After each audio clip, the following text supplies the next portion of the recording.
کہ ساتواں کیا تھا؟ حضرت نے فوراً فرمایا کہ میں بتاؤں کہ ساتواں سوال کیا ہے؟ تمہارا 27واں سوال کیا ہے؟ تو کہا یا علی آپ کا علم نبی کے علم کے برابر ہے۔ تو میرے مولا کی پیشانی میں بل آ گئے، فرمایا خبردار میرے علم کو نبی کے علم کے برابر میں کہنا، ھذا لعاب النبی،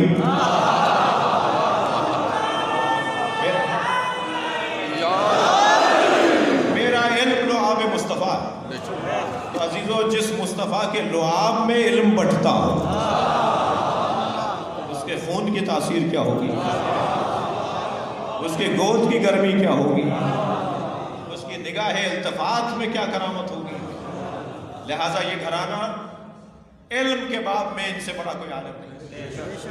یہ بول دے تو علم بن جائے۔ میں نے ابتدا میں کہا کہ مولا کائنات کا کلام آج بھی نہج البلاغہ ہمیں تازہ نظر آتا ہے، اور جتنا زیادہ اس کلام کو عام کیا جائے اتنا پوری امت کے لیے بہتر ہے۔ کبھی ایک مرتبہ تعارف کروایا، یا ایھا الذین آمنوا اتقوا اللہ کونوا مع الصادقین، اے صاحبان ایمان تقوی پروردگار اختیار کر کے سچوں کے ساتھ ہو جاؤ۔ اچھا یہ بھی طے ہو گیا کہ سچوں کے ساتھ وہی ہو سکتا ہے جو متقی ہو، لہذا گلہ شکوہ کسی سے نہ کیجئے۔ جو سچوں کے ساتھ نظر نہ آئے اس سے گلہ نہ کیجئے۔ جو متقی نہیں ہے وہ امام المتقین کے ساتھ کیا چلے؟ لہذا دعوت انہیں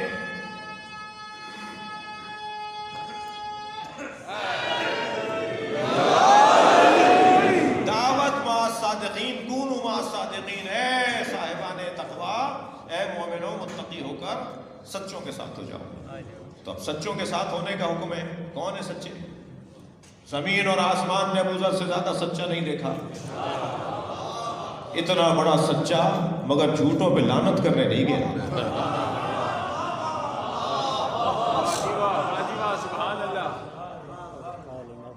مباہلے کے میدان میں اتنا بڑا سچا جھوٹوں پہ لعنت کرنے نہیں گیا۔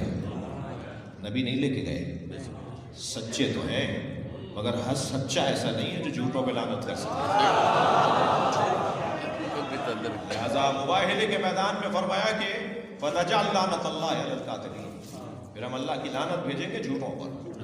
تو اب جھوٹوں پہ جو اللہ کی لعنت بھیجنے کے لیے پہنچے ہیں میدان میں وہی پھر صادقین ہیں۔ بھائی قرآن ہے، فارمولوں کی کتاب ہے، اصولوں کی کتاب ہے، اس میں اللہ نام نازل نہیں کرے گا۔ جال سازی تو انسان کی پرانی عادت ہے۔ جب یہ جال ہی اللہ بنا سکتے ہیں تو یہ کچھ اور بھی بنا سکتے تھے۔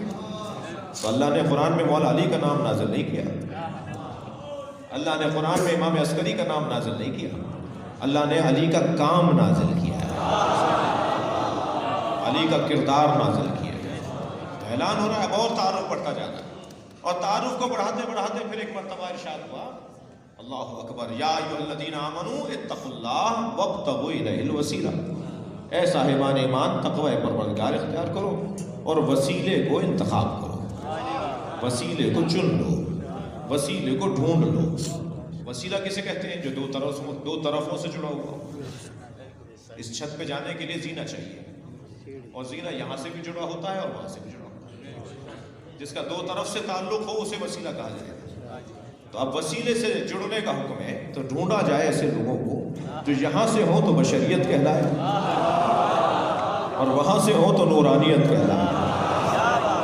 وہاں سے دیکھا جائے تو الہی نظام ہو، یہاں سے دیکھا جائے تو بشری تقاضے ہوں۔ اور جو ایک طرف سے دیکھتے ہیں، یا میں محاوراتی زبان میں کہوں جو ایک آنکھ سے دیکھتے ہیں وہ پھر بہکنے لگتے ہیں۔ جو ایک آنکھ سے دیکھتے ہیں انہیں یہ بشر نظر آتے ہیں، جو ایک آنکھ سے دیکھتے ہیں انہیں یہ اللہ نظر آتے ہیں۔ غلط وہ بھی ہے، غلط یہ بھی ہے۔ نہ یہ بشر محض ہے، نہ یہ ربوبیت اور الوہیت کا درجہ رکھتے ہیں۔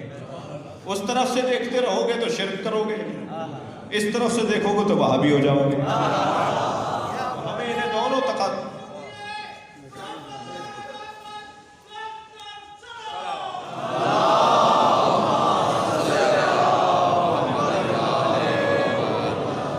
وسیلے کو تلاش کرنے کا حکم دیا، اور پھر پروردگار عالم نے اور واضح انداز سے کچھ اور وضاحت پڑھائی قرآن مجید میں ارشاد ہوا الم ترا کیفا، تھک تو نہیں رہے؟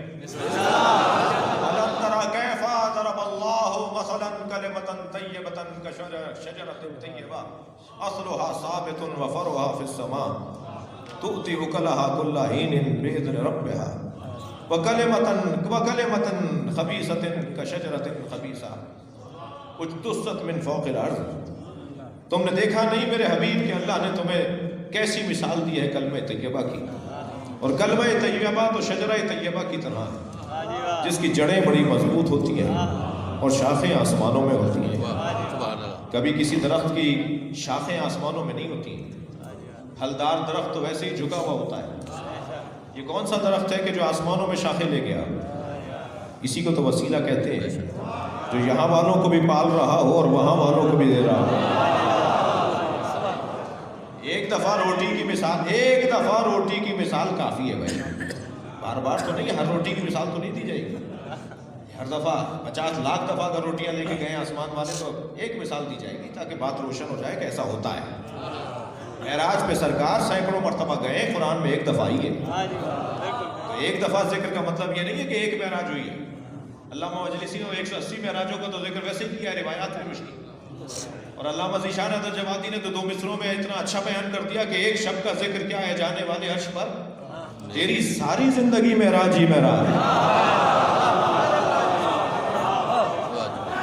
لہٰذا ایک دفعہ ذکر ہو رہا ہے کہ روشنیاں وہاں چلی گئی، اور قرآن مجید میں بیان ہو رہا ہے کہ ایک ایسا درخت بھی ہے کہ جو جس کی جڑیں مضبوط ہیں اور شاخیں آسمانوں میں۔ اور اس درخت کی تیسری صفت یہ ہے کہ تؤتی اکلها کل حین، یہ ہر موسم میں پھل دیتا ہے۔ کوئی درخت تو ڈھونڈا جائے جو ہر موسم میں پھل دیتا ہو۔ یہ بچہ میرے پاس آ گیا، مثال دے رہا ہوں، کہنے لگا مولانا قرآن کی ایک آیت سمجھ میں نہیں آ رہی۔ میں نے کہا جی کیا؟ کہ قرآن کہہ رہا ہے والذین ينفقون فی السراء والضراء، ایک گھرانہ ایسا ہے جو ناداری میں بھی دیتا ہے اور دارائی میں بھی دیتا ہے۔ ان کے پاس نہیں ہوتا تب بھی بانٹ دیتے ہیں، ہوتا ہے تب بھی بانٹ دیتے ہیں۔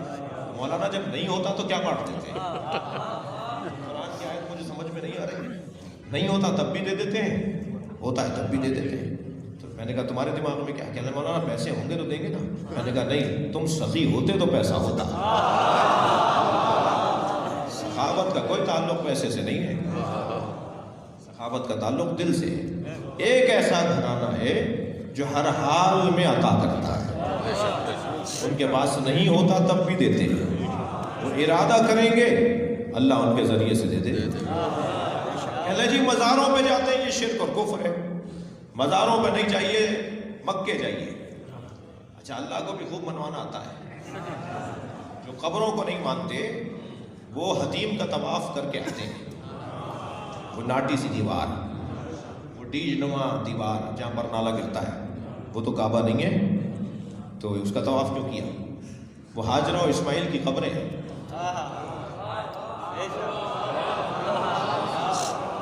تم قبروں کو نہیں مانو، میں تمہیں طواف کرواؤں گا۔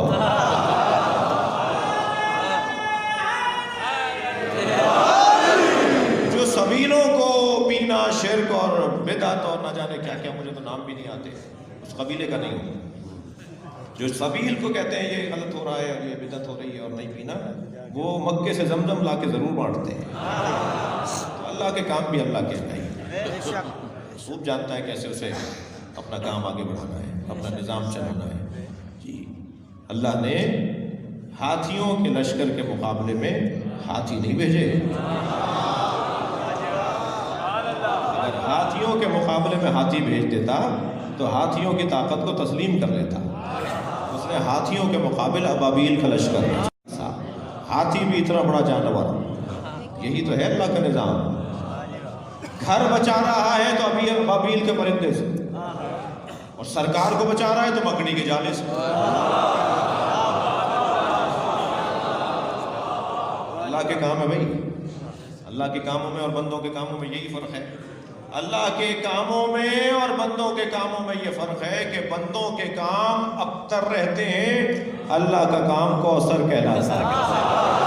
صلوات پڑھے محمد و آل محمد۔